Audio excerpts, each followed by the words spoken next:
Ms. Longer here with Quality PC Training with another tip. This week's tip has to do with Outlook. So maybe you have conversations that you keep getting invited to that you don't want to be invited to, and you want to keep them out of your inbox. So you can use the feature called Ignore Conversation. So let me demonstrate.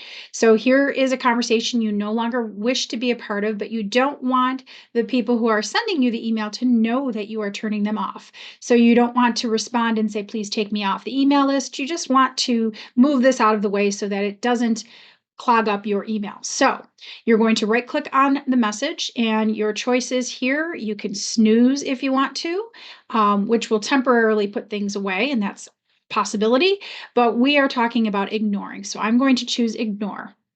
So once I ignore this message now, I'm going to go into my deleted items folder, and there is the message right over here. So maybe I want to get back into the message. Maybe I don't want to ignore it anymore. I want to bring it back. So just be mindful that if you have already deleted it from your deleted folder, you will not be able to stop ignoring or yes, exactly, stop ignoring the conversation. So it does still have to be in your email box. So you can right click again, and now you've got the stop ignoring feature. So let's just take a quick look at some of the other things you can do in your deleted items folder, because there's a lot in here. So we can reply right away. So we've got all of our normal choices that we have here. We can move, we can copy, categorize, mark as unread, flag, report this. So maybe it's junk mail. So we want to make sure that we don't get included in it. So maybe we report it as phishing or junk.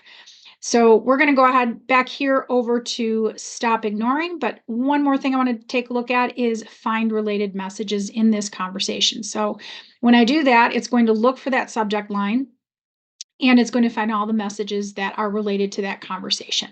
So I'm going to go back in. I'm going to come back up here, right click, and I'm going to stop ignoring. And that's it. That's how you do it. Thanks for watching. See you again soon.